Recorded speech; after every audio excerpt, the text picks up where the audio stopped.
بسم الله الرحمن الرحیم. همه هست آرزویم که ببینم از تو رویی، همه هست آرزویم که ببینم از تو رویی، چه زیان تو را که من هم برسم به آرزویی. به کسی جمال خود را ننموده ای و بینم، همه جا به هر زبانی بود از تو گفتگویی. همه موسم تفرج به چمن روند و صحرا، همه موسم تفرج به چمن روند و صحرا. تو قدم به چشم من نه، بنشین کنار جویی. خالصانه ترین درود و سلام و ارادات و تحیات خودمون رو در طبقه‌های از نور تقدیم میکنیم به ساحت نورانی و ملکوتی قطب دایره امکان، لنگر زمین و آسمان، آقا جانمون، مولامون، امام زمان. و عرضه می‌داریم السلام علی المهدی الذی وعد الله به الامم، السلام علی ربیع الانام و نظرة الایام، السلام علیک یا بقیت الله. مردم عزیز و نازنین، همراهان گرانقدر شبکه قرآن، سلام علیکم و رحمت الله. حالا احوالتون چطوره؟ انشالله که خوب و سرحال و سرزنده باشید. به ویژه اهالی یاد خدا که در شب چهارشنبه، یا بهتر بگیم در آستانه شب چهارشنبه و در عصر یک سه‌شنبه توفیق داریم خدمتتون باشیم از این فضای نورانی و ملکوتی. باز هم مسجد مقدس جمکران، میادگاه عاشقان و منتظران امام زمان عجل الله تعالی فرجه الشریف. حال هوای شب‌های چهارشنبه جمکران بسیار بسیار ویژه است. الان که شما نگاه میکنید این صحن بزرگ جامعه مهدوی رو در مقابل دیدگانتون، شاید ساعاتی دیگر جایی برای نشستن هم در این صحن نیست. خیلی مشتاقان و منتظران امام زمان عجل الله تعالی فرجه الشریف مشرف میشن اینجا و عرض ارادت میکنن به ساعت امام زمان، دعای توسل میخونن، نماز میخونن و عرض ارادت به ساعت حضرت ولی عصر عجل الله تعالی فرجه الشریف. دوست دارید ما هم تو این لحظات، تو این دقایق هم نوا بشیم با اونایی که قدم گذاشتن در جمکران خوبی ها و عشق ها و دلدادگی ها و با هم دعای سلامتی امام زمان رو بخوانیم و حال دلمون خوب بشه. بسم الله. اللهم عجل ولیک الفرج و العافیت و النصر و اجعلنا من خیر اعوانه و انصاره و المستشهدین بین یدیه. خب الانم محفل قرآنی در مسجد مقدس جمکران برپاست. من توی حیاط که می اومدم صدایی که میشنیدم میدیدم آقای مجری، آقای فکر می‌کنم آقای کلانترزاده از همکاران ما بودن، خلاصه سلام علیک می‌کردن با مخاطبین شبکه قرآن. فکر می‌کنم دقایقی هم ارتباط با شبکه بود و برنامه‌هایی که تقدیم می‌شد. اما در خدمت برادر عزیز و گرانقدر سرور معظم جناب حجت الاسلام و المسلمین آقای هدایت هستیم که الان در کنار من هستند و پر انرژی اومدن برنامه امروز رو به اتفاق تقدیم میکنیم. آقا سلام علیکم، خوش آمدید. سلام خدمت شما همه بینندگان عزیز، قرآن دوست، امام دوست، اهل بیتی شبکه قرآن. خیلی خدا رو شکر میکنم که خدمت شما هستم. واقعا مسجد جمکران توی این ایام، یعنی شب چهارشنبه، حال عجیبی داره. من داشتم ماشین می اومدم در همین بلوار پیامبر اعظم، اصلا خجالت کشیدم از خودم که چرا من سوار ماشین هستم. عزیزان پیاده از حرم مطهر حضرت معصومه میان و مواکبم بین راه هست. دعوتتون میکنم که انشاءالله یه شب چهارشنبه بیایید مسجد مقدس جمکران. هر شبش زیباست، شبای چهارشنبه ویژه است. و واقعا میشه هر هفته بیایم محضر حضرت و یه عهدی رو با حضرت ببندیم. خدا رحمت بکنه آیت الله بودلا، گفتم شبای چهارشنبه بیاییم و عهد ببندیم. امام جماعت مسجد امام حسن عسکری علیه السلام بودن و در همین حرم حضرت معصومه هم دفن شدن. ایشون نقل میکردن، میگفتن یه شب چهارشنبه اومدم مسجد مقدس جمکران، یه جوونی به یه جوون دیگه گفتش که خبری نیست، اگه بود میومد دیگه. گفت من یه مطلب من خودم از ایشون شنیدم، گفت یه متوسل به حضرت شدم. گفتم آقا چی جواب این جوونا رو بدم؟ البته این به ذهنم رسید که پاک کن دیده آنگه سوی آن پاک نگر، چشم ناپاک کجا آن دیده پاک کجا. خیلی عجیبه.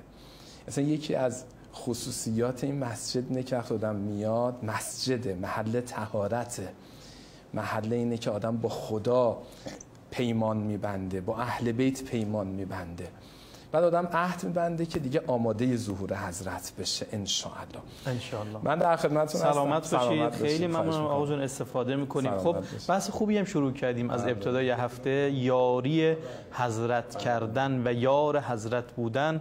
چه مؤلفه‌هایی داره، چه ویژگی‌هایی، چه قدم‌هایی رو باید برداریم تا برسیم ان شاء الله. ما تو روایت داریم پیغمبر اکرم فرمودن یخرج ناس من المشرق یوطئون للمهدی سلطانه. یه عده‌ای از مشرق زمین قیام میکنن و زمینه ظهور حضرت رو فراهم میکنن. انشاءالله ما جزو همون زمینه سازای ظهور امام زمان علیه السلام باشیم. عرض کردیم که ما هر جای عالم باشیم، شبکه قرآن یه شبکه بین المللیه، هر جای عالم باشیم خدا در قرآن میفرماید اینما تکونو یأت بکم الله جمیعا ان الله علی کل شیء قدیر. هر کجای عالم باشید خدا برای حضرت مهدی شما رو جمع خواهد کرد. پس اگه کسی یه گوشه‌ای باشه توی روستایی باشه، نه اینکه من کجا و زمینه ظهور فراهم کردن، یار حضرت شدن کجا. امام کاظم علیه السلام فرمودن شما هر جای عالم باشید خودتون رو آماده برای ظهور حضرت بکنید و این زمینه سازی ظهور مال همه است. این مصداقش هم هدایت میشه 40 رو میشه گفت که همه تقریبا با همه گویش ها و زبان ها و از جای مختلف جمع میشن دقیقاً زیر یک پرچم، اونم پرچم سید الشهدا. احسنت، دقیقاً همینجوره. گفتیم قدم اول معرفت نسبت به حضرت که مفصل بحث کردیم. گفتیم قدم دوم اضطرار نسبت به حضرت، تشنه امام زمان شدن نباشه ما به نبود امام عادت بکنیم. کاسب کاسبیشو بکنه، راننده رانندگیشو بکنه، بگه من یه نون بخورنمی رو دارم در میارم، یه چه نیازی به حضرت هست. میدونید حضرت چه وجود مبارکشون رو ما ببینیم، ظاهر باشن به ظاهر و چه نباشن به یمنهی رزق الورا. یه دعایی هست به نام دعای عدیله. میدونید کسی که حالت احتضار داشته باشه خیلی خوبه این دعا رو احسنت بالا سرش بخونن. به امام زمان که میرسه در این دعا المهدی المرجا الذی به بقائه بقیت دنیا. اگر دنیا داره میچرخه به یمنهی رزق الورا، به خاطر این وجود مقدسه. عین السبب المتصل بین الارض و السما. سبب گردش این عالم وجود مقدس امام زمان علیه السلام و به یمنهی رزق الورا و به وجودهی ثبتت الارض و السما. به خاطر آغاز که آسمان نگه داشته شده، زمین نگه داشته شده و بهی یملأ الله الارض قسطا و عدلا. خب این آقا یه رزق و روزی عام برای همه هست، اما ما دنبال اون رزق خاصیم. خیلی زیباست توی همین دعای ندبه‌ای که همه عزیزان حفظ هستن. ما به امام زمان میگیم آقا من میخوام صبح بکنم با وجود شما، شب بکنم با وجود شما، نباشه من بدون شما راحت. این عبارت رو با هم ببینید. هل الیک ابن احمد سبیل فتلقا. آیا یه راهی هست میخوام ببینمت؟ اللهم ارنی طلعت الرشیده. بعضی میگن آقا امام زمان چه ببینیم چه نبینیم، رزقو داره به ما میده دیگه. بابا نباشه این نبود حضرت برامون عادی بشه. بعد هل یتصل یومنا منک بعدة فنحظا. آیا این ایام ما به ظهور تو میرسه ما از وجود شما مستقیم رزق بگیریم، با وجود خاص شما ارتباط برقرار بکنیم؟ بعد به حضرت میگیم آقا تشنگی داره منو میکشه، فقط طال صدا. آقا من آتش وجود شما رو دارم. ببینید امام زمان برای حالت غیبت خلق نشده، برای حالت تشکیل دولت ظاهری برای یک دولت کریمه خلق شده. هر امام و ولی خدا همینه. احسن. اللهم انا نشکو الیک فقد نبینا و غیبت ولینا. بعد ما میگیم که ما دنبال اون دولت کریمه هستیم، ما آرزوی اون دولت کریمه رو داریم. متا نقادیک و نراوحک. آقا کی میشه صبح ببینمت شبم ببینمت؟ فتقر عینا. دلم میخواد چشمم به وجود شما روشن بشه. لذا اینجوری باید باشه که جان بی جمال جانان میل جهان ندارد. آقا ما اصلا بدون وجود شما کاسبی هم نمیخوایم. اگه الان داریم کاسبی میکنیم به خاطر وجود شماست. خیلی زیباست. حضرت یوسف به برادرش بنیامین گفت بنیامین بدون من تو دوره غیبت من ازدواجم کردی؟ بنیامین گفت بله آقا. یوسف به این مضمون روایت تو تفسیر برهانه، چجوری بدون من ازدواج کردی؟ گفت آقا به عشق تو ازدواج کردم، همسری گرفتم که به تو ایمان داشته باشه، به وجود تو. فرزندان وقتی به دنیا اومدن اسمشون رو اون حادثه‌ای قرار دادم که تو رو از دست دادم، تک تکشون رو اسم می بردم، یادشون می کردم، به یاد تو می افتادم. ببین آدم ازدواج بکنه دوران غیبت به عشق حضرت مهدی، بگه من فرزنددار میشم، من فرزندم رو نظر حضرت مهدی میکنم، مثل مادر حضرت مریم که گفت خدایا این فرزندم رو نظر تو میکنم. یا آقای هدایت، من الان نکته که گفتید شاید خیلی کمک بکنه. الان دوره فرزندآوری است، یعنی ما اگر خودمون رو یار و یاور حضرت میدونیم، یکی از مصادیقش اینه که زنان و مردان ما، زوجهای جوان ما نیان حالا زوده 5 سال دیگه 10 سال دیگه امام زمان اگر ظهور بکنه یار میخواد دیگه. دقیقاً همینجوره. و پیغمبر اکرم فرمودن من به این امت و به این اصحاب افتخار میکنم. جان بی جمال جانان میل هر کس که این ندارد، حقا که آن با هیچ کس نشانی زان دلستان ندیدم. متا ترانا و نراک، آقا کی میشه تو ما رو ببینی ما تو رو ببینیم؟ عزیزون علی ان اری الخلق ولا ترا، یا من خبر ندارم یا اون نشان ندارد. در هر حال باید مضطر بشیم و وقتی مضطر حضرت بشیم، حضرت یعنی خداوند متعال زود جواب ما رو میده و فرج محقق میشه. امن یجیب المضطر اذا دعا و یکشف السوء. مضطر دعا بکنه دعای او پاسخ داده میشه. عرض کردم بنی اسرائیل مضطر شدن، 40 روز دعا کردند و پیامبرشون حضرت موسی ظاهر شد خدمت و امام صادق فرمودن هاکذا انتم لو فعلتم، اگر شما هم این کارو بکنید، شما مضطر بشین، مضطرانه دعا بکنید، فرج محقق میشه. محضرتون عارضم که خب برای این ایجاد اضطرار باید چیکار بکنیم؟ اول یاد حضرت. ببینید خدا رحمت بکنه حضرت آیت الله العظما محمد هادی میلانی، ایشون از ایشون نقل میکنن که بهشون گفته بودن که آقا یاد امام زمان چه حکمی داره. ایشون فهمیدن یاد حضرت واجب است. بعد ایشون این عبارت رو دارن که روز 1440 دقیقه است، 1435 دقیقه به فکر کار خودتون باشین، 5 دقیقه روزانه به یاد حضرت باشین. 5 دقیقه. میگن یه عالمی بوده، یه شخص اهل معرفتی بوده به نام ملا آقا جان زنجانی، ایشون میگفتن تو سیرهشون نقل میکنن که میگفتن که من شب که میخوام بخوابم به یاد حضرت میخوابم، چون شو گیرم خیالت را در آغوش، سحر از بسترم بویت آیو. شب که میخوام بخوابم زیارت آل یاسین رو میخونم، روز صبح که از خواب بلند میشم دعای عهد رو میخونم. شبم با امام زمان پایان پیدا بکنه، روزم با حضرت شروع بشه. یاد حضرت اولین قدم. این آروم آروم اون حالت اضطرار رو ایجاد میکنه. خب خیلی ممنونم آقا. اجازه میفرمایید یه فاصله رو داشته باشیم. ما تو این برنامه یاد خدا یکی از ویژگی‌های برنامه اینه که سعی میکنیم بخشی از برنامه رو مزین بکنیم و متبرک بکنیم به یاد محمد و آل محمد. ماه ربیع الاول ماه پیامبر هست و خب این هفته رو که پشت سر بگذاریم کلی مناسبت داریم که همه مناسبت‌های شاد هست، از آغاز امام زمان، آغاز امامت و ولایت ایشون گرفته تا ازدواج پیامبر و حضرت خدیجه سلام الله علیهما و آغاز هفته وحدت و ولادت پیامبر و امام صادق و کلی جشن‌هایی که ما انشالله در پیش رو داریم. پس بگذارید این لحظات رو متبرک بکنیم به این ذکری که باعث نورانیت وجود ما میشه و در روایت داریم هیچ عملی روز قیامت سنگین‌تر از این عمل نیست. صلوات بر محمد و آل محمد. اللهم صل علی محمد و آل محمد و عجل فرجهم. میکروفونه. اللهم صل علی محمد و آل محمد و عجل فرجهم. الهی شکر، الحمدلله رب العالمین که توفیق داریم این روزها از جمکران مقدس میادگاه عاشقان و منتظران امام زمان عجل الله تعالی فرجه الشریف خدمتتون هستیم و به به از چه موضوع مهمی. عزیزان، جوانهای عزیز و نازنینی که یاد خدا رو همیشه تو زندگیتون دارید، الان هم پای یاد خدا نشستید، میخواید یاری حضرت بکنید یا خیر؟ میخواید یار امام زمان در عصر غیبت و انشالله در عصر ظهور باشید یا نه؟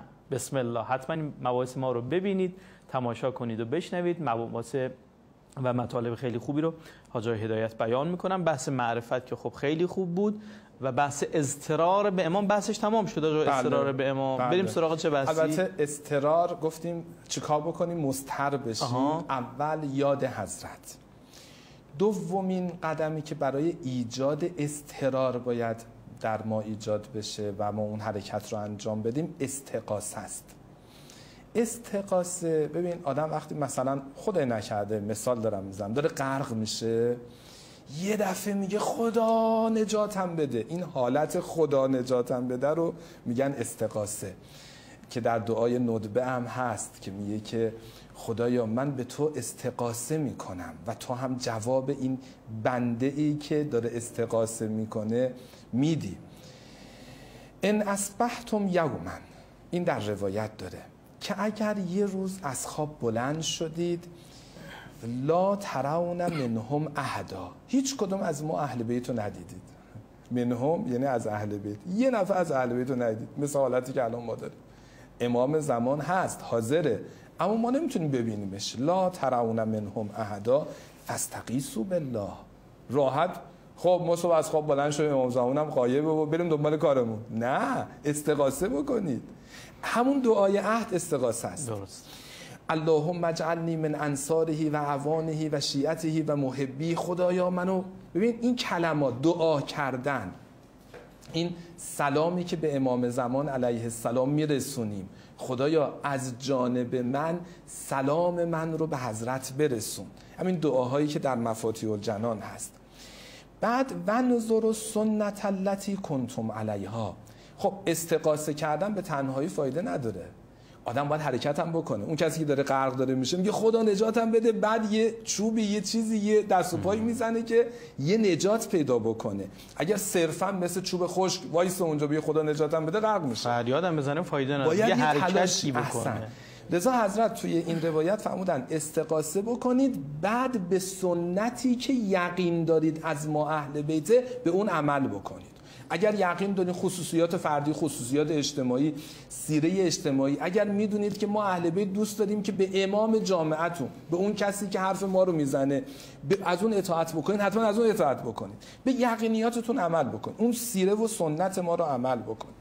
لذا مثلا بعد ما در روایات توصیه هایی داریم برای خصوص زمان غیبت. مثلا حضرت فرمودن حفظ اللسان، تو دوران غیبت مواظب زبانتون باشید.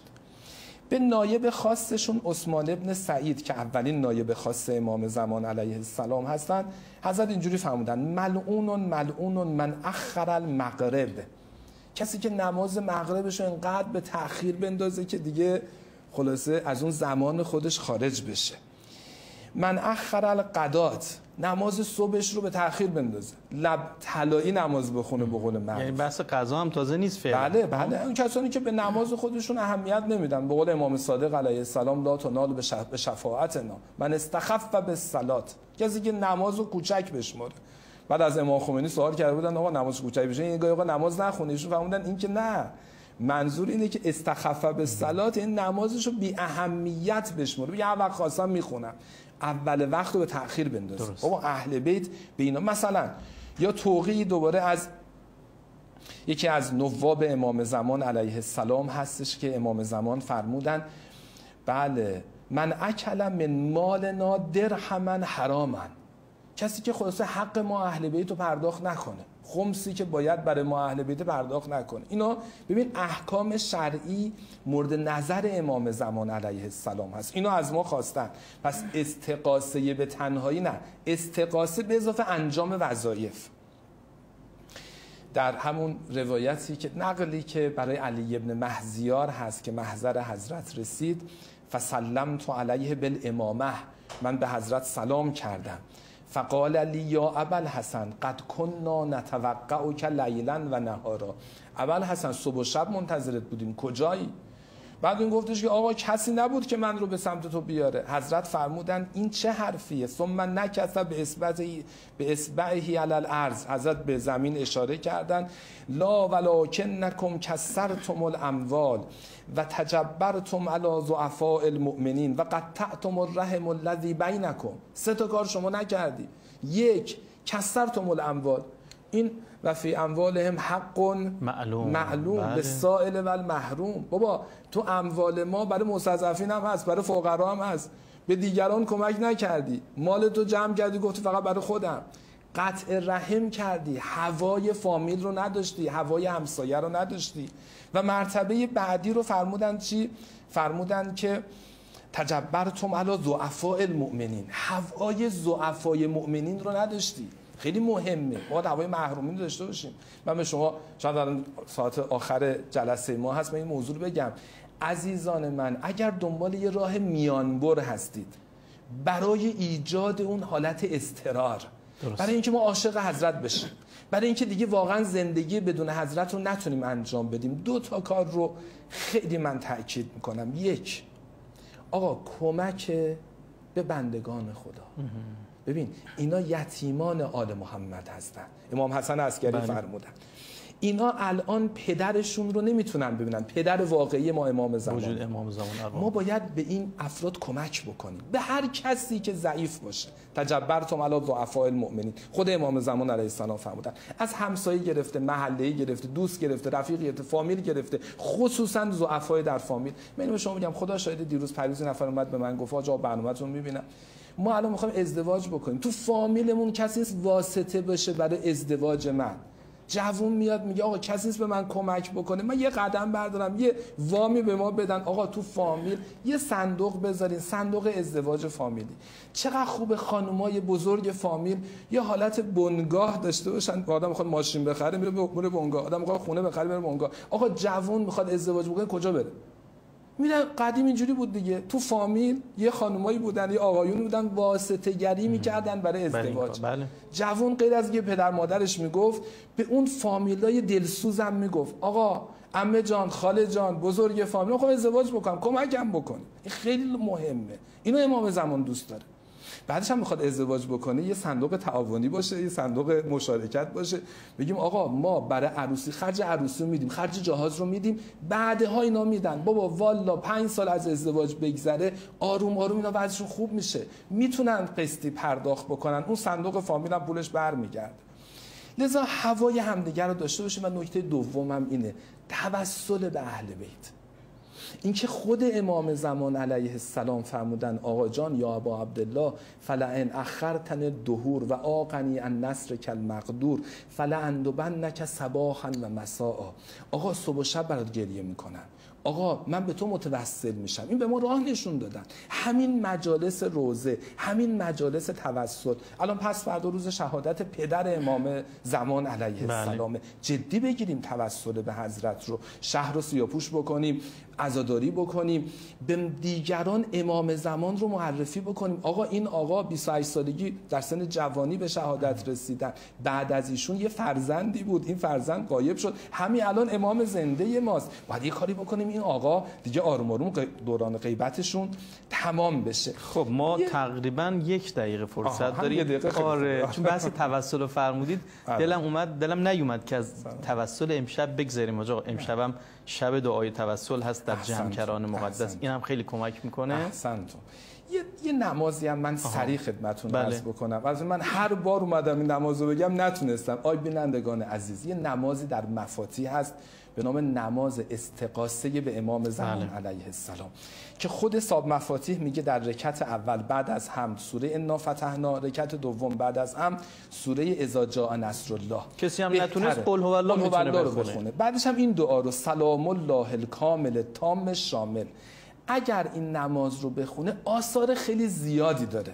من فقط یک کد به شما بدم. شهید اسماعیل خانزاده که از شهدای مدافع حرم بودن، خواهر ایشون یا مادر ایشون نقل میکنه که من میدیدم این فرزندم، این برادرم شبها این 2 رکعت نماز رو میخوند. شهدا با این نماز، علما با این نماز یه پیوند ویژه‌ای داشتن. بله خوبم اشاره کردین، شبای چهارشنبه دعای توسل رو به یاد حضرت و برای ظهور حضرت انشاءالله بخونید. خیلی عالی، ممنونم از شما، خیلی بزرگواری فرمودید، استفاده کردیم. انشالله که باز هم برنامه بعدی هم خدمت حاج هدایت هستیم. در دعای توسل ما خداوند متعال رو قسم میدیم به 14 معصوم پاک و عرضه می‌داریم یا وجیها عند الله اشفع لنا عند الله. ای کسانی که در پیشگاه خدا آبرو دارید، هوای ما رو داشته باشید، ما رو در پیشگاه خدا شفاعت بکنید. انشالله که این شفاعت شامل حال هممون بشه.